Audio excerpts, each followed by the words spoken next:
You know, I think this lesson today has more to do with your financial future than probably any other lesson that we could teach. It's on self-image. It's on how you see you. I used to think $1 million was a lot of money. I don't think it is anymore. Now, $1 million has never changed its value. It was never a lot or a little. I made it whatever it was. And if you think $1 million's a lot, if you just shift your thinking, you could make it a little. See, the truth is it's neither a lot or a little. It just is. Everything just is. Flip this slide up for a second, Scott. This is important. I wasn't planning this, but it's probably why it's going to be good. Scott's in Manchester, so that in England, so that took a second for the idea to go across, you see. Here you are here. Now we'll say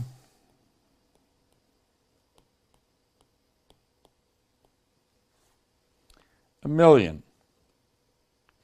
That's an idea that's going to come into our mind. Now, is that a lot or a little? The truth is, it's neither one. It's our thinking here. In our conscious mind that makes it. It's how we look at it. The truth is, it just is. And we make it a lot or a little in our thinking. I used to think it was a lot. Now I think it's a little. Now what happened? Thanks, Scott. I just changed my thinking about it. And that's what I'm going to ask you to do. Now, this has been over 60 years that I've thought this. It didn't happen overnight. All right? I want you must begin to think differently if you want things to happen differently. It's just that simple. It's in our own thinking. Thinking is the highest function that you and I are capable of. And the truth is, most people don't think. I want to suggest that you listen to the average person that's talking. It's either idle conversation that has no meaning at all. It's not going to serve anybody one way or another. Or they're talking about why it can't work or why it won't be done. The truth is, most people are not thinking at all. They're just voicing an opinion of something that they've heard from somebody else, possibly got on the television or the radio or something like that. We must begin to think. We really must. Now, there's 3 essential questions we want to ask ourselves. How does self-image impact my life? How does it impact my life? How is self-image formed? How is self-image changed? That's the vital one. You see, the other 2, they don't really matter that much. We've got to learn how to change it. Self-image impacts your life in everything you do, everything you do. So let's look at it. There's the conscious, the subconscious, and the body. Now, your self-image is in your subconscious mind. And the self-image in the subconscious mind controls your behavior to an enormous degree and produces the results you're getting. Now, if you don't like the results, you've got to change that image of yourself. That is all there is to it. You know, I knew absolutely nothing about this until I was 26, and then I knew mighty little for the first couple of years. But until I was 26, I knew nothing about self-image. I look back, and I had a very low self-image. I had a poor self-image. But, you know, as I stop and think of the way I was raised, the environment I was raised in and everything, they were good people. They just didn't know. They did not know. They didn't know they didn't know either. And so I grew up struggling. I was always very shy. Why would a person be shy? Because they have low self-esteem. They feel inferior to almost everyone and everything that they come across. Now, ask yourself, how do you behave? Are you confident? Are you wealthy? Are you struggling? You know, how's your business? Is it growing? Is it shrinking? Is it staying the way it is? See, the self-image controls everything. Do you know the crazy part about this? A company has a self-image too. A company, it's the composite of the images that operate in the company. That's what the company's self-image is. Now, there's a book that everyone should have, Psycho-Cybernetics. It came out in 1960. I don't have any regrets in the past, but I have a few things I wished would have happened. I had never met Maxwell Maltz, and I had the opportunity to meet him, but I didn't meet him. Maltz died somewhere around 1969. I was selling tickets. I was working at Nigel Conan, and I was selling tickets for a seminar that he was going to do in Wisconsin, and I was going to go over. But that seminar never happened because he passed on to spirit before it happened. But he was a brilliant guy. He was a cosmetic or a reconstructive surgeon, and he would operate on people and literally change their lives. But sometimes he operated and didn't change their life at all. It changed their appearance, but that was it. I remember I worked with a woman in a factory long ago, before I ever got into any of this. She had a very distasteful scar from her ear to the corner of her mouth. How it happened, I have absolutely no idea. But I do know she would talk to you, she would have her hand like this almost. She always tried to hide it. It was obvious that it was bothering her. Now, Maltz would meet people like her, and he would remove the scar. I often thought after I got to know Maltz, it's too bad that her name was Lorraine. She was really a pretty girl, but she had that one physical disfigurement. I don't know how it happened, but I know it bothered her. Well, Maltz would operate on people, and sometimes there would be an enormous change in their behavior, in their appearance. They not only removed the scar, not only changed the physical appearance, there was a psychological shift. They changed how they saw themselves, and totally different personality. But sometimes he'd operate, and the physical operation would be very successful, but no change in their appearance or in their thoughts about themselves. There was no psychological change. This led him to postulate that we have an inner and an outer image. When you stand and look in the mirror, you get a reflection back. That's an image of you. And that's the physical, that's the self-image. But you've got one inside, and that's how you see you. Now, that's what I want to talk about. We want to talk about growth. And if you want to grow, if you want your income to grow, we're talking about money this week. If you want your income to grow, you have to change. That's absolutely essential. Now, think about that really strongly for a moment. You've got to change. Change has to happen in your life, and you've got to bring the change about. No one else is going to do it. Now, look at this for a moment. Blow that up, Scott, please. You get one life, just one. And I know you get a lot of people telling you they've come back a second time. Well, maybe they have, but I've never heard anybody can prove it yet. I've got my own thoughts about that. But so far as we know, you got one bite at the apple. And it's about your lifestyle. It's about your contribution. It's about how you spend your days. Well, now here's the bottom line. It's all dependent on how we see ourselves, our own self-image. Our own self-image. How do you see you? That's controlling your life to an enormous degree. Now, let's take a look here again. Here you are. That is going to represent you, it'll represent me. And there's our conscious, our subconscious, and our body. Now, our conscious mind is our thinking mind, the highest function we're capable of. That's also our educated mind, and that's where the intellect is resident. The subconscious is the emotional mind. Operates quite different from the conscious mind. It has no power that the conscious mind has, and yet has enormous power in the subconscious. You see, the conscious mind can choose. It has the ability to think. You can choose. You have the ability to accept or reject. You can accept or reject everything I'm saying. I'm recommending you think about it. Don't necessarily accept it and don't reject it, but think about it. Then I think you'll adopt it. You have the ability to originate in your conscious mind. Now, the subconscious doesn't have that. It must accept everything we give to it because it has absolutely no ability to reject. The subconscious mind is immoral. It's like the earth. It has no choice about what you plant, but it'll return what you plant. It cannot determine the difference between what you imagine and what's real. You can imagine something, it's going to disturb you just the same as if it was happening in real life. Now, let's take a look at you from another perspective.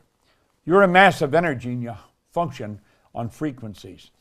Okay, there you are there. We'll talk about frequencies possibly a little later. But there you are there, just a high mass of energy. And you can see the energy leaving the body. And you can literally train yourself to see that. Some people refer to that as the aura. That's the energy leaving the body. It can be measured. Okay? Now, you have a paradigm. And it's a mental program that has almost exclusive control over your habitual behavior. And almost all of your behavior is habitual. This program literally it's controlling your income. No question about it. It's controlling the amount of money you earn. It's controlling how you look at things, whether it's a lot or a little. If you want to get your finances in good shape, you got to get your head in good shape, insofar as your self-image is concerned. Now let's take a look here. Cybernetics and paradigms. Two words, they're synonymous. They're both control systems and operate essentially on the same principle. Both maintain a different course of action, or a definite course of action, and will not deviate from the set course. That has been established. You must alter the paradigm if you desire to achieve improved results. Both companies and individuals have operating paradigms. You've got one in your subconscious mind that's controlling you. Okay? Now look at, here's a baby, all right? A beautiful little baby. Let's put the graphic illustration, how we look at a baby when we're putting this idea across. There it is there, okay? Now, stay with me here. I want you to think of that baby. That baby will grow up with a desire for certain kinds of food. It'll dress in a certain way, and that baby's going to determine what kind of food it likes, how much it's going to eat.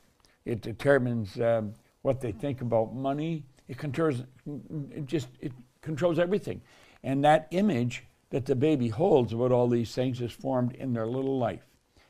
Everything that is happening in the baby's environment is going directly into that baby's subconscious mind. That's right. There's images being planted in that baby's mind. We become a product of our environment to an enormous degree. It's like Charlie Jarvis used to say, or he said that, that we're the product of the books we read and the people that we associate with. And I believe he's correct. You get a self-image there planted in your subconscious mind. And that self-image is controlling your life to an enormous degree. It's part of the paradigm. You see, the paradigm is a multitude of ideas. Self-image is one of them. And that literally controls your life. Now let's take a look here at the transformation that takes place. At a certain point, we start to hear, see, smell, taste, touch. Okay? And the conscious mind is also the intellectual mind. And we have certain intellectual factors. We can, call them out here. We have a number of times: perception, the will, imagination, memory, intuition, and reason. Now the problem is, as children, we weren't taught anything about these. Nothing. We go to school. We never learned anything about that in school. Okay? So school will begin, and the paradigm continues to grow. Yeah? Now let's look here for a moment. A paradigm and cybernetic instruments operate essentially the same. There's a thermostat in a home. That thermostat operates on what we call a cybernetic mechanism. It's a cybernetic instrument. And you set the temperature to stay at 70 degrees in your home. Now, that temperature stays at 70 degrees. Let's suppose you're sitting and you notice there's a draft around your feet and you start to feel cold. All right? The temperature, something's wrong. The temperature has dropped and the thermostat picked it up. It dropped to 65 degrees. Now, what do you have to do? You have to do nothing. Now, you may get up and look, what's going on? Why is the temperature dropped? And you notice somebody left the front door open, cold air's blowing in. But you didn't have to do anything to change the temperature. You just closed the door. The temperature, the change in temperature is measured by the cybernetic system, the paradigm in the system. And it sends a message to the furnace, turn the fire on, raise the heat, blow the fan, get the fans going. And so the temperature starts to rise. And it goes from 65, 66, 67, 68, 69, and then bingo, hits 70, the fire automatically turns off. The goal has been reached. The control system brought it right back to where it belonged. This all happens automatically, and the same with you. The same with you. Let's take a look at another place cybernetic system operates. It operates in airplanes. We call them automatic pilots. They're actually cybernetic systems. A flight pattern is programmed into the plane's computer system. When the plane goes off course, the cybernetic system measures the deviation from the set goal and corrects the flight pattern. All right? Now let's look. Plane's leaving Chicago and it's going to go to Paris. That plane has in the system a cybernetic mechanism. And when that plane goes off course, I'm going to tell you, the plane will change it. So there's the plane going along. It hits by turbulence and it gets knocked off course. The second the plane leaves the flight pattern, look at that. The cybernetic system's activated, puts the plane back on course, and it reaches its goal. Now, it goes off course many, many times. In fact, I think Price Pritchett put on one time that a rocket on its way to the moon is off course 95% or 99% of the time. It's correct, correct, correct, correct, and that's what this is. That's what we've got. We've got to get the paradigm. The paradigm says correct, correct, correct, and it keeps us where we are.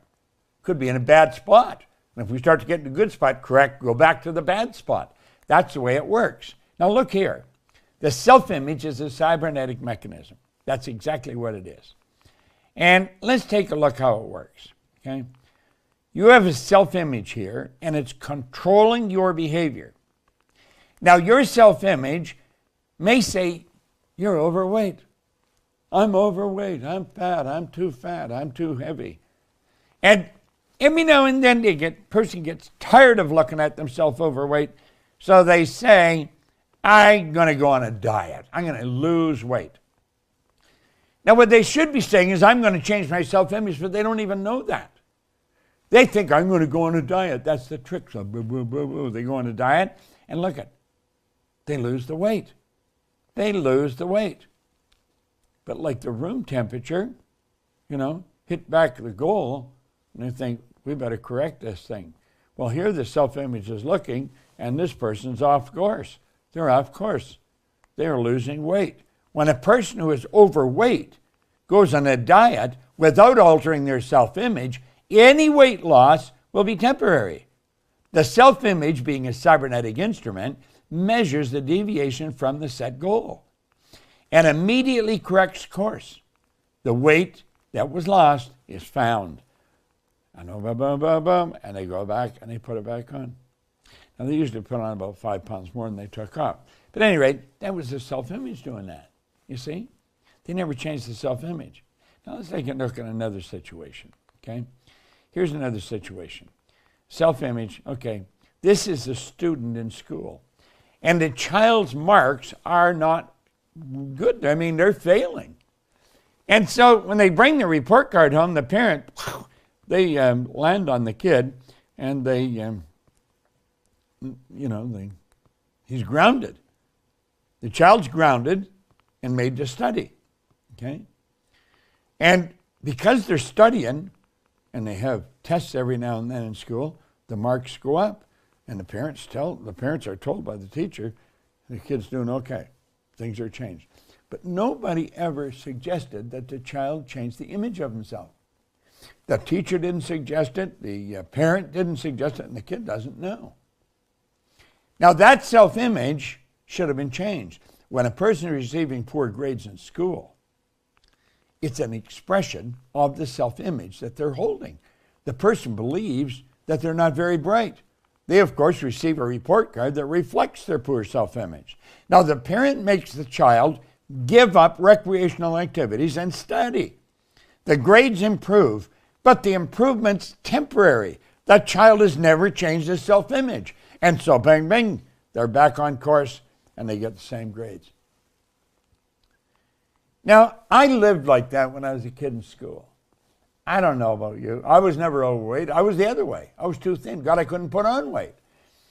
And it was the way everything was the way I saw myself. It was the way we operated.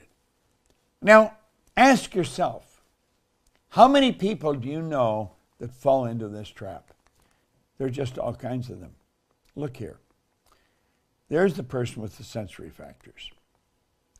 They have a paradigm. It's burned into their subconscious mind. Okay? That paradigm controls their vibration, which controls their behavior and controls the results. Okay? Now, they've got marvelous faculties here. One of them is the imagination. The imagination can build a beautiful new image. And if they understand what they're doing, they can plant that self-image in their subjective mind. And if they do it repetitively, they can get it to stick. It's exactly what I did. They get it to stick, and everything's going to change. But you see, most people don't know that. Now look, we already have the knowledge and the power to accomplish most anything we want. However, we have not developed a clear understanding of how paradigms are formed or how those paradigms control our habitual behavior. Now it's really pathetic when you stop and think about it. Therefore, we frequently do not do what we already know how to do. We have superior knowledge, inferior results. That causes confusion and frustration. Now let's go back to our diagram here. Here we are. A person's got all the knowledge locked up there in the consciousness. But the results would indicate they don't know very much at all. You can never go by the results to know what a person's like.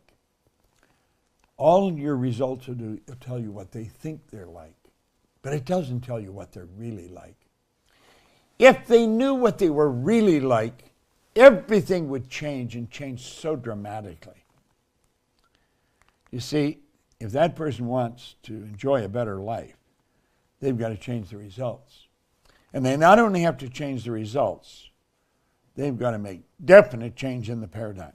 Got to build a new paradigm. Now listen, I honestly believe I am an excellent example of this.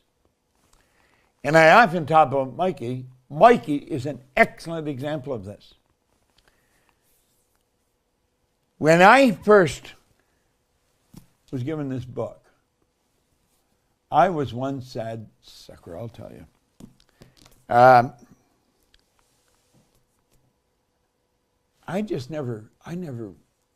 never did anything very well. I was always broke. I was a pretty unhappy guy. Good things just weren't happening around me very often.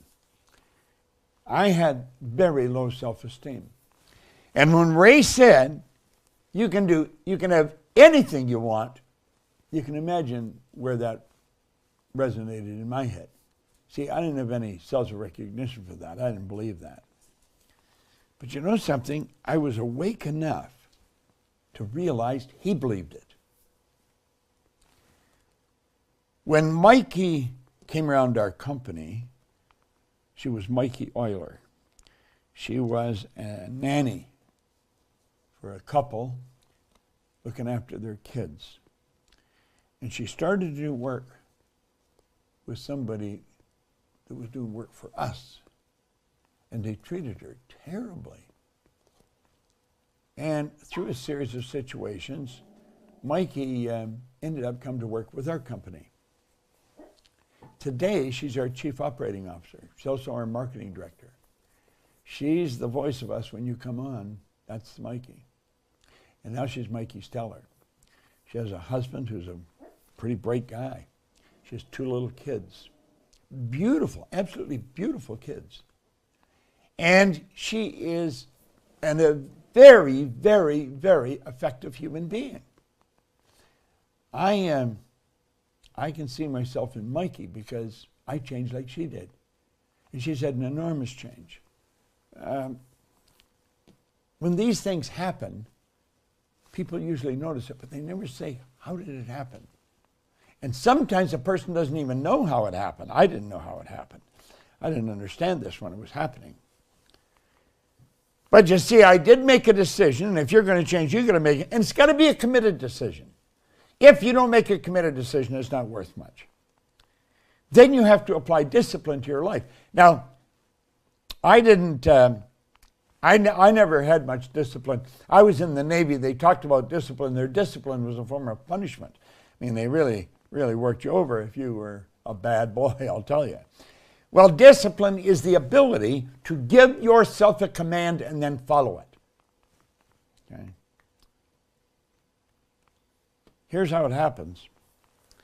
We've used this quote so many places because it fits so many places.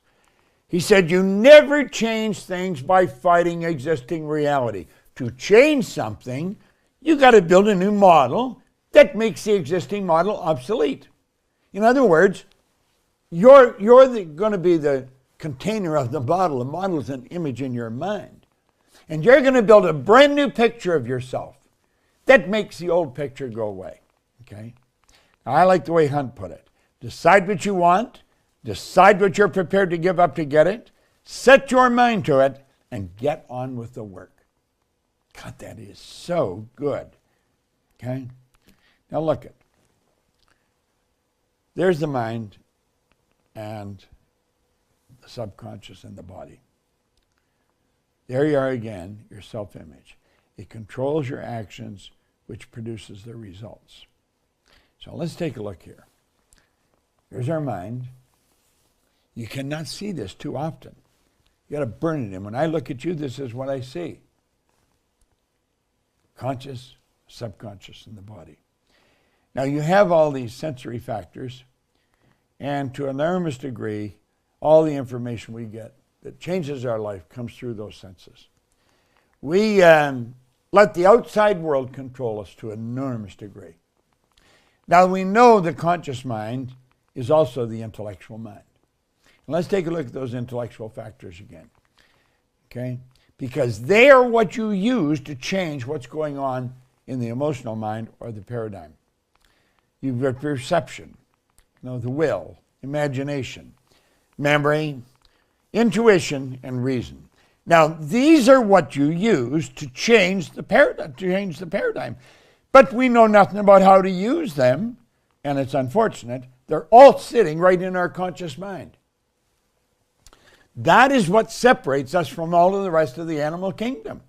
These higher faculties. Because we have these higher faculties, we can change the image and change our life. It's these higher faculties that tell that paradigm, get out of town. And then enables you to build a new paradigm. But you see, most people don't know how to do that. You see? You could be hearing my voice and still not know how to do it. Okay? Let's take a look. Power. Thoughts. You send those thoughts out into the universe.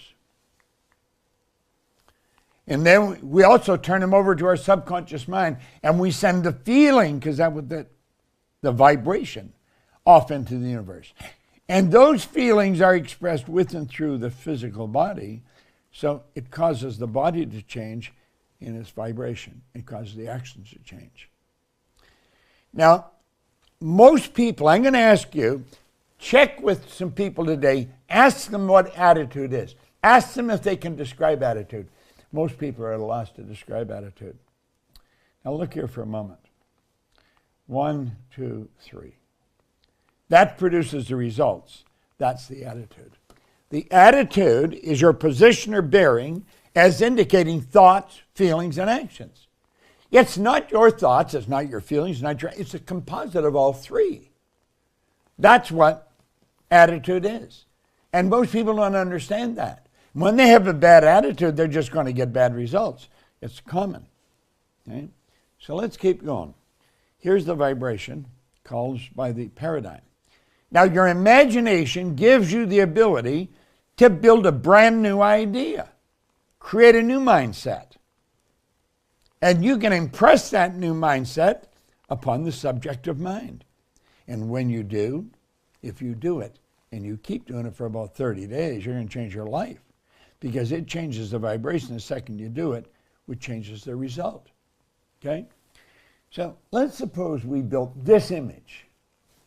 I am so happy and grateful now that money comes to me in increasing quantities through multiple sources on a continuous basis. Now look here for a minute. Look at this. See this? You can have all you want. Oops, I got a band on that. Okay? This is more than the one I had yesterday. That's a fan, you see.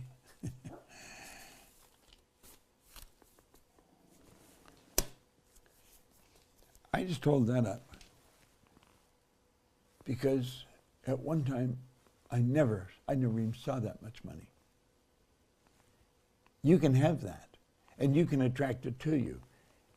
Get the idea. I am so happy and grateful now that money comes to me in increasing quantities through multiple sources on a continuous basis. Okay, now watch this really carefully. You've got to take that idea and plant it in your subconscious mind, and you've got to bury it over the paradigm. The paradigm's going to try and stop it. You've got to take that and plant it right in your subconscious mind. And you've got to do it so that the paradigm is not going to reject it. You've got to mentally hold that idea in your mind.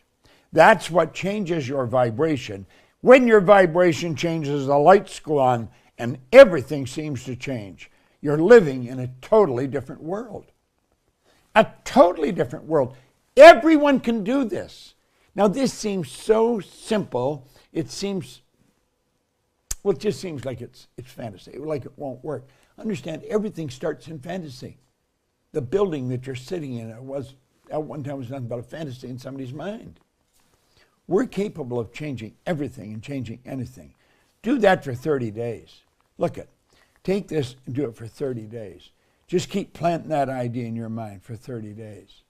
Do this over for 30 days. I guarantee you money will start coming to you through multiple sources on a continuous basis.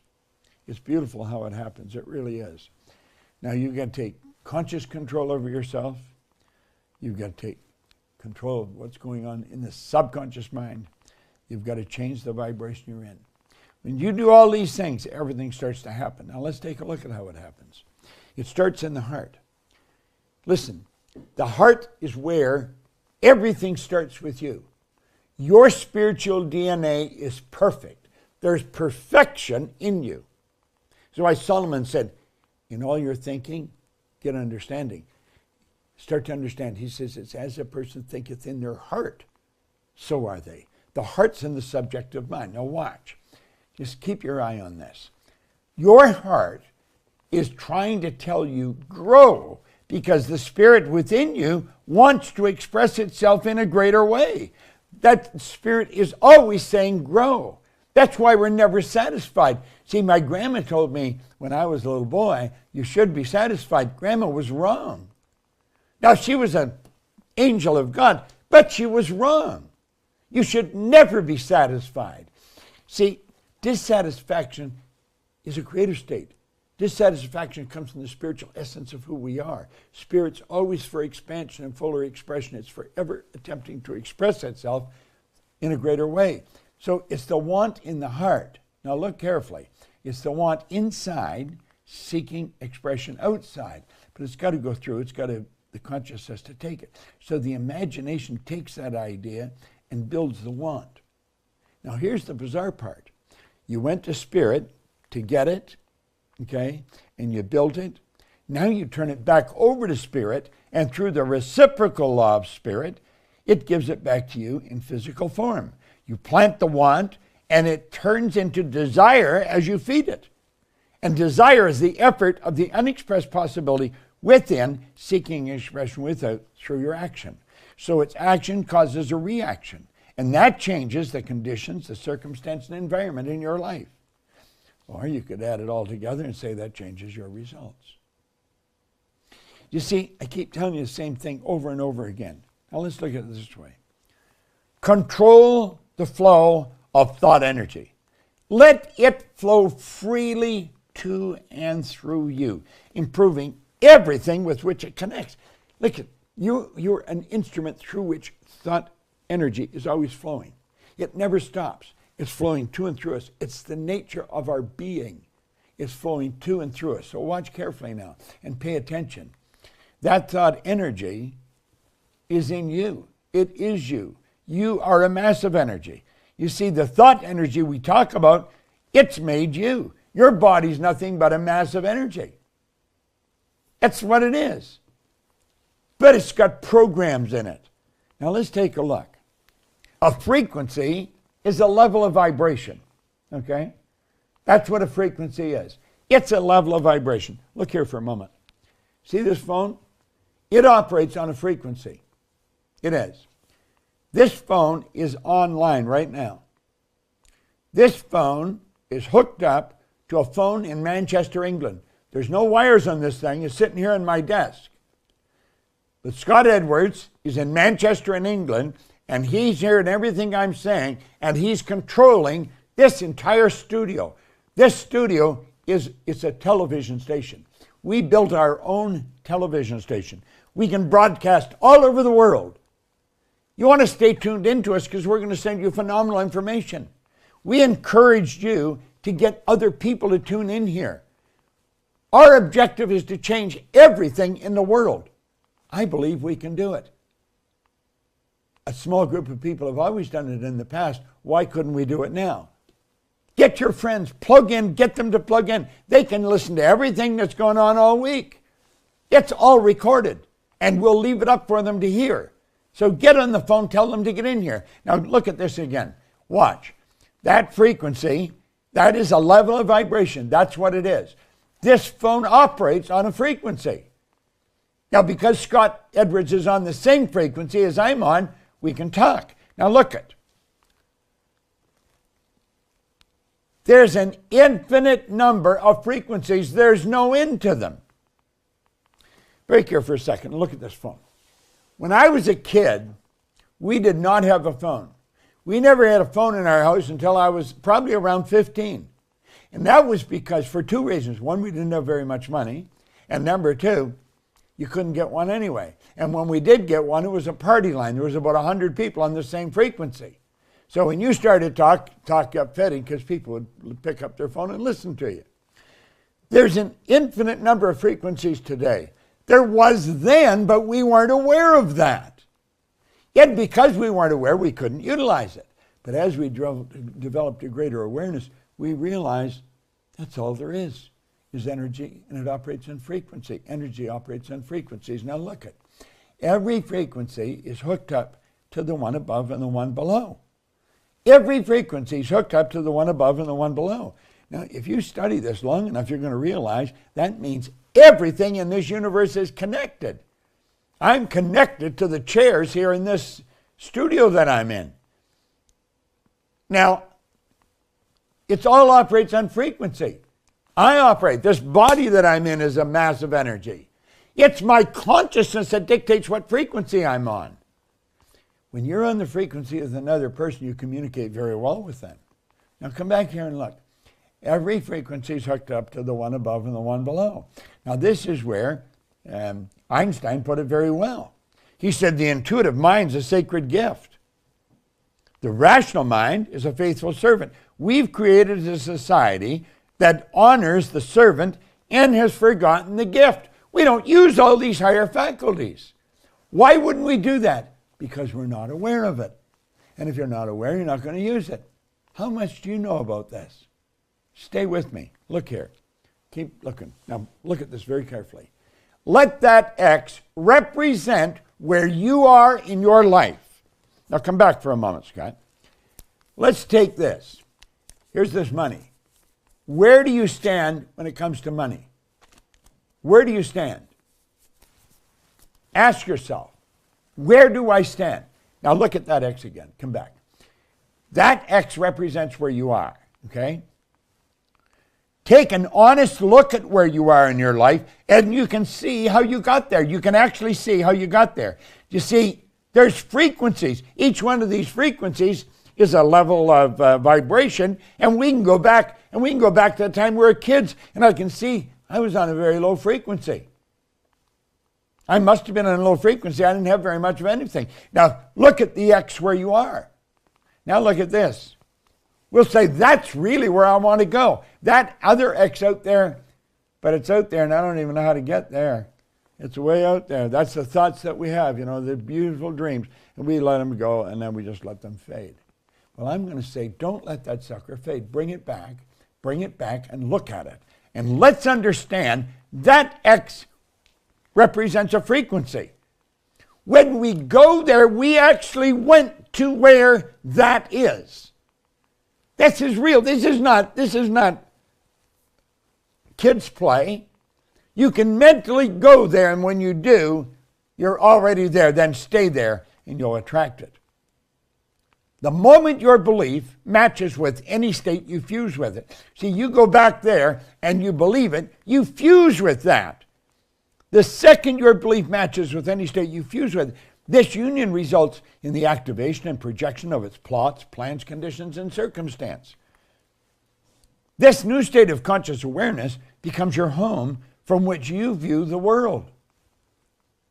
This is your workshop. If you're observant, you will see outer reality shaping itself upon the model of your imagination. This is so powerful. Now take a look again. There you are. That's where you want to go. But you let it fade because you don't know how you get there. Look at this. Look what Steve Jobs said. He said, you cannot connect the dots looking forward. You can only connect them looking backwards. So you have to trust that the dots will somehow connect in the future. When you look at your life, you can see how you got to where you are, but you cannot see how you're going to get there. Hillary did not know how to get to the top of that mountain. The Wright brothers didn't know how to get the planes off the ground. Edison didn't know how to make the incandescent light. They didn't know, but they believed if they worked at it, it would come to them. It would come to them. Eventually, they would have it. And I don't care what it is you want. You decide. Decide how much of this stuff you do want. Because you can have all you want. There is no limit to it. There is no limit. It's a beautiful thing, you see? And the dots will connect when you lock in. And when you get there, you'll say, damn, I could have gone there. Isn't that interesting? I could have gone there. Mm-hmm. That's just about the way it is. Progress of this nature is an expression of higher levels of awareness. See, the Wright brothers, 1903, December 17th. And here we are, from Kitty Hawk, North Carolina to the moon, just 979 months. Beautiful thing to understand. Most people are extras in their own movie. You are the director of your life. Change that. What do you really want? There's no end to what you want. There's no end to, you can have anything you want. You just got to control the energy. Start to control it. To move to a higher state or a higher frequency of thought, you have to consent. It's got to be your decision. I can't do it for you. No one can do it for you. You've got to do it. The parent can't even do it for the child. Then you have to adapt to the ideas and feelings the new frequency represents. As the suggestion of a move to your paradigm, at the suggestion of a move, your paradigm is going to put up an instant battle. It does not want you to change, and it'll continually fight you. You've got to change it. Now look here. This is in my book, Think and Grow Rich. It says, there's a difference between wishing for a thing, being ready to receive it. Nobody's ready for a thing until they believe that they can acquire it. The state of mind must be belief, not mere hope or wish. Open-mindedness is essential to belief. Closed minds will not inspire faith, courage, or belief. You got to be ready. You're ready when you believe you can do it. Listen, trust me. Just trust me. That's what I did. I trusted Ray. I'll show you how to get there. Hope and wish doesn't do it. You got to believe. You really got to believe. And then you're on your way when you believe. Now remember, no more effort is required in order to aim high in life, to demand abundance and prosperity than is required to accept misery and poverty. Pick a target that you'll reach in the next 30 days. Saying, that's where I'm going. There's a quote that I just love because I feel the same way. Alfred Adler, he said, I am grateful to the idea that has used me. Well, I'm going to tell you, I'm grateful for the ideas that he used me. We are instruments through which ideas express themselves. That's really what we are. We got to understand that. Now let's look. We'll bring it in for a landing with the balloon here. There's the mind. You got to want something. When you really want it and get emotionally involved, it becomes a desire. Desire is the effort of the unexpressed possibility within, seeking expression without through your action. It's the results that you really want to change. That's what the Proctor Gallagher Institute is all about. Sandy Gallagher and I decided we want to build this company. And we couldn't do it alone. We've got some phenomenal people working with us. Absolutely incredible. I was talking about Mikey here a minute ago. Mikey Steller. We've got Tommy Collier. We've got Arash Vasagi. We've got a lot of people in this company who are quite incredible. I have an assistant, Gina Hayden. Gina started work for me, it'll be 35 years ago in July. Imagine, 35 years ago. We had an office, we had a number of people in it. I'm not good at typing, so it'd take me a long time to plunk out a letter. And I would go and get one of the girls in the office to help me. I kept going back to Gina because she did it faster and better than anybody. And I thought, I'm going to just get Gina to work with me. Gina became my personal assistant. She's absolutely incredible. She anticipates what I want to do. She gets it done before I even think of it. She's quite an extraordinary person. We have a lot of Ginas in this company. We got a lot of Mikeys and Tommies. I mean, just phenomenal people. So I'm going to just say a prayer. I want everybody here to get what I've taught. I want you to get other people into this. Get some of your friends, I'd like everybody that can hear my voice to phone one person, just one, and say, you've got to go and register in this thing. This information is too good to be missed. And it is. I've spent my entire life. I've 60 years of studying this. And I'm going on another 60. I know.